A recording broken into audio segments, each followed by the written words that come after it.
जय श्री कृष्णा। कैसे हैं आप? पार्थाय प्रतिबोधितां भगवता नारायणेन स्वयं व्यासेन ग्रथितां पुराणमुनिना मध्ये महाभारतम् अद्वैतामृतवर्षिणीं भगवतीम् अष्टादशाध्यायिनी अम्ब त्वामनुसन्दधामि भगवद् गीते भवद्वेषिणी।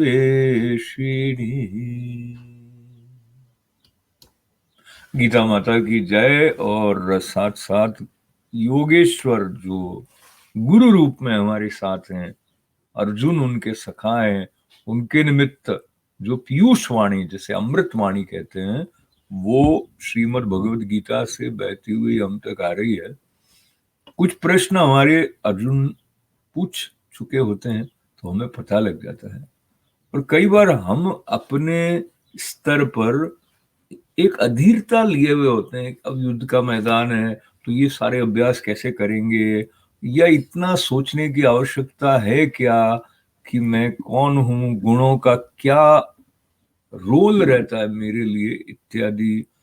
और यह जो मेरे सखा रूप में पार्थ सारथी हैं, इनकी महिमा का विस्तार क्या है, ये सब मैं जानते हुए और ये समझते हुए कि जैसे कहा कल, मयि सर्वमिदं प्रोतम सूत्रे मणिगणा इव, तो जैसे कि ये वही रस्सी सूत की वही मणियां बने हुए, तो उनके अलावा कुछ है ही नहीं, तो फिर भी मुझे युद्ध करने की आवश्यकता क्यों है? तो ये जो प्रश्न आते हैं हमारे मन में, उनका समाधान भी श्रीमद् भगवद गीता में धीरे धीरे मिलता जाता है। हम श्रद्धा से जुड़ें और हमारे भीतर जो जो प्रश्न उठते हैं उनका भी सम्मान करें, पर साथ ही साथ प्रार्थना के आधार लेते हुए ये प्रयत्न करें कि अर्जुन कहाँ से पूछ रहे हैं और संदर्भ क्या चल रहा है। तो 7वां जो अध्याय है, इसके पूर्व में आपको स्मरण होगा, 6ठे अध्याय के समापन में जब प्रश्न पूछा था अर्जुन ने, तो उन्होंने कहा था जो योग भ्रष्ट मनुष्य हो जाता है उसमें निष्ठा तो है, लेकिन उनका अपने साधना में स्खलन हो गया, गिर गए, तो उनका क्या होता है, नष्ट हो जाते हैं क्या? फिर भगवान ने बताया था कि वो कैरी फॉरवर्ड हो जाता है, अगला जन्म आता है, वहां से शुरू करता है, उसको ऐसा परिवार मिलता है, ऐसा वातावरण मिलता है, और उसकी जो ये वाली वृत्तियां हैं उनको लेकर उसकी साधना की गति तीव्र हो जाती है। इस प्रकार की बातों के साथ साथ कल जब हम बात कर रहे थे, तो एक जो 7वें अध्याय का 7वां श्लोक है, जिसको हमें हमेशा याद ही रख लेना चाहिए, क्योंकि उसमें एक गुड़ तत्व प्रकट हो गया है। मत्तः परतरम नान्यत् किंचिदस्ति धनंजय मयि सर्वमिदं प्रोतम सूत्रे मणिगणा इव। तो अब ये कह दिया कि मेरे अलावा कुछ है ही नहीं, तो फिर मुझे ऐसा अपनी छोटी बुद्धि से प्रश्न आया, फिर ये क्यों बता रहे हैं? जैसे यहाँ बताया कल वाले 8वें श्लोक में, रसोहमप्सु कौन्तेय प्रभास्मि शशि सूर्ययोः प्रणवः सर्व वेदेषु शब्दः खे पौरुषम नृषु।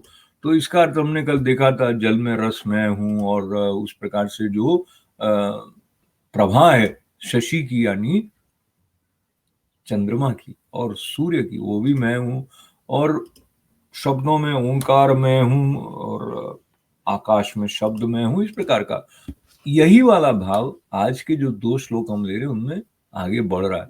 तो पहले तो एकदम श्रद्धा से प्रार्थना के साथ कि इसके पार क्या है, जो कह रहे हैं उसके पीछे क्या है, वो हमको थोड़ा थोड़ा दिख पाए, ऐसा प्रार्थना करते हुए देखते हैं। 9वें श्लोक में आपने बताया, पुण्यो गंधः पृथिव्यां च तेजश्चास्मि विभावसौ जीवनं सर्वभूतेषु तपश्चास्मि तपस् विशु। ऐसा होता है जब एक वक्ता किसी सुपात्र श्रोता के निष्ठा के साथ तारतम्य बन जाता है, तो कुछ बातें कहते कहते वो अपने बारे में और बताने लग जाते हैं। आप हमारे बुजुर्गों के पास भी बैठेंगे तो कोई संदर्भ आएगा, फिर वो उसके बारे में और बताने लगेंगे कि उस समय ऐसा हुआ था, उस समय ऐसा हुआ था। ये वाला जो संदर्भ है, उसको मैं अगर समझूं कि श्री कृष्ण भगवान को जब आनंद आने लगे अपने बारे में बताते बताते, और अर्जुन तो उनका वैसे भी सखा और उनके ऊपर प्रेम, करुणा, वात्सल्य जैसा भाव, तो वो बहुत बातें बता रहे हैं उनको, जो न भी बताते तो भी वो बता देते जो बताना था, पर प्रवाह है, और ये हमारे लिए सौभाग्य की बात है। तो अब क्या, उन्होंने पहले तो ये बता दिया कि मेरे अलावा तो कुछ है ही नहीं, लेकिन फिर अपनी और विशेषता, जहां वो विशेष रूप से मुखरित है समझिए, या स्पष्ट करने के लिए, तो पुण्यो गंधः पृथिव्याम च, तो कहा कि पृथ्वी में पवित्र गंध और अग्नि में तेज मैं हूं, और संपूर्ण भूतों में उनका जीवन मैं हूं, और तपस्वियों में तप मैं हूं।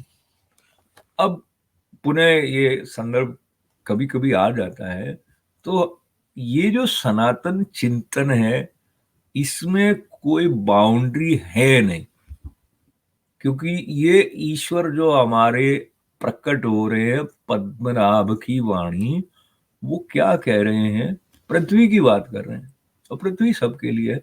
और पृथ्वी में भी जब उसका जो हमने शोषण करके और उसको किसी तरह से दूषित नहीं किया है, तो जो उसका मूल स्वरूप है, जो कि वो देने वाली है, धात्री है, वसुधा जो है, वो माँ, हम जब संबोधन धरती माँ कहते हैं, तो न केवल धारण करती है बल्कि पोषण करने के लिए वनस्पतियों के माध्यम से भी, और बल्कि आधार है जिस पर बैठकर हम बातचीत कर पाते हैं, एक स्थिरता है।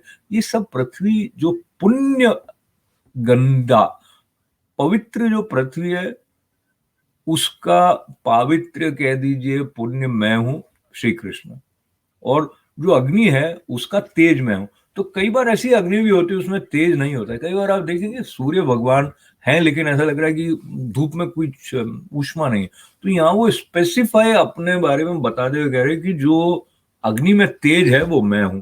वो तेज है तो वो पकाता है, वो पकाता है, तो फिर हम उसको आहार के रूप में प्रयोग में ले लेते हैं।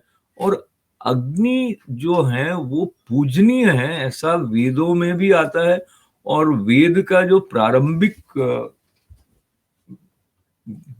प्रारंभ जहां से होता है, वहां भी अग्नि के महिमा का गान है, अग्नि मिले पुरोहितम, और इस प्रकार से उसका तेज मैं हूं। फिर यह कहा कि संपूर्ण भूतों में जीवन मैं हूं। अब आप बताइए कि कितनी विलक्षण बात है, सूक्ष्म स्तर पर जा रहे हैं। जीवन क्या है? अगर हम ऐसे देखते हैं तो एक समय में उत्पन्न हुआ, बालक हुआ जन्म, एक समय में चली गई। इसके बीच में जो है ये श्वास का आना जाना, हम सामान्य तौर पर इसको जीवन मानते हैं, पर जीवन इससे भी ज्यादा विलक्षण है।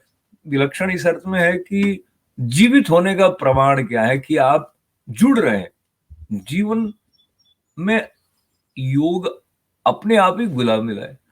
अगर जुड़ाव नहीं है, अगर सीखने की ललक नहीं है, अगर कोई कोमा में है लेकिन देह रूप में दिख रहे हैं, तो जीवन नहीं। तो यहाँ पर क्या, एक स्वस्थ मन के साथ में, प्रफुल्लित भाव के साथ में जो हम कार्य करते कर पाते हैं, सेवा की दृष्टि से, त्याग की दृष्टि से, स्वयं को जानने की दृष्टि से, कुछ उपलब्धि अर्जित करने की दृष्टि से, तो वो सब जीवन है। और वो सब कौन है? मैं हूं, मतलब श्री कृष्ण, ऐसा कहा। और फिर कहा कि तपस्वियों में तप मैं हूं। तप क्या होता है? प्रसन्नता पूर्वक किसी पवित्र उद्देश्य से कष्ट सहने के लिए तैयार होना तप हो गया। जो तपस्वी हैं वो क्या क्या अर्जित नहीं कर पाते हैं। देखिए, अर्जुन भी तपस्वी थे, तो उनको गांडीव जो मिला था वो भी, और भी अमुक नंदी घोष रथ भी, और ये सब भी प्राप्त हुए। और जो तपस्वी होते हैं उनको जो दिख जाता है वो हमको दिखा देते हैं, और वस्तुतः ये वेद व्यास जी की कृपा से जो संजय को चक्षु प्रदान हुए, जिससे कि उन्होंने ये सब देखकर धृतराष्ट्र को सुनाया, तो महाभारत के मध्य में है ये श्रीमद् भगवद गीता, तो वो भी तप से प्राप्त हुआ है हमारे लिए संपदा के रूप में। इस श्लोक में और भी कुछ बातें होंगी जो शायद कभी हमारे प्रति खुले, पर आगे के 2 श्लोक भी इसी प्रकार के हैं। लेकिन आज जो हम अगला श्लोक ले रहे हैं, बीजम माम सर्वभूतानाम विद्वी पार्थ सनातनम बुद्धिमतामस्मि तेजस विनामहम। अब आप प्रश्नों को अलग हटाते हुए श्री कृष्ण की मेधा के प्रवाह के साथ जुड़ते हुए उस तन्मयता के भाव से इसके अर्थ को सुने तो कहा, हे अर्जुन, संपूर्ण भूतों का सनातन बीज, ऐसा बीज जो कभी नष्ट नहीं होने वाला है, मुझको ही जान। नित्य जो ये सृष्टि का अनवरत चलना है, उसके मूल में बैठे हुए हैं श्री कृष्ण, और बुद्धिमानों की बुद्धि है। अब बुद्धि सबके पास होती है भी कहा, लेकिन बुद्धिमानों की बुद्धि है, तो इसके विस्तार में नहीं जाते हुए, क्योंकि आप सब बुद्धिमान है। बुद्धिमान होने का मतलब है कि विवेक का प्रयोग करने वाला, जो सही समय पर सही निश्चय करके आगे बढ़ने की सामर्थ्य रखता है, ऐसा ये एक अर्थ लिया जा सकता है। बाकी बुद्धिमान के अर्थ आप अपनी बुद्धि से कई रूप में ले सकते हैं। और कहा कि तेजस्विना हम, तो क्या मतलब हो गया कि जो तेजस्वियों का तेज है वो मैं हूं। तो सूक्ष्म स्तर पर भी अपने महिमा के बारे में बता रहे हैं विशेष रूप से, पर साथ ही साथ उनके बिना कुछ है ही नहीं। इस बात को जब संत कहते हैं तो वो कहते हैं, यदि उस समय अर्जुन ये पूछ लेते कि जो दूसरी बात आ रही है ना इसमें कि बुद्धिमानों की बुद्धि है, तो जो बुद्धिमान नहीं है वो क्या है, तो वो भी है, तो वही ना कहीं। तो इस बात को मैं थोड़ा थोड़ा कम अपनी समझ को स्वीकार करते हुए, पर इस प्रार्थना को दोहराते हुए कि जैसे जैसे कृष्ण भगवान की कृपा हम पर होती रहे, हम अपनी पात्रता बढ़ाते रहें, तो धीरे धीरे जो रस है इसमें, ये अद्वैत का अमृत बरसाने वाली गीता माता में जो रस है, उसका पान करने की हमारी पात्रता बढ़े, पूर्णता पग पग पर खिले। ओम पूर्णमदः पूर्णमिदं पूर्णात् पूर्णमुदच्यते पूर्णस्य पूर्णमादाय पूर्णमेवावशिष्यते। ओम शांति शांति शांति। सबका मंगल, सबका कल्याण। जय श्री कृष्ण।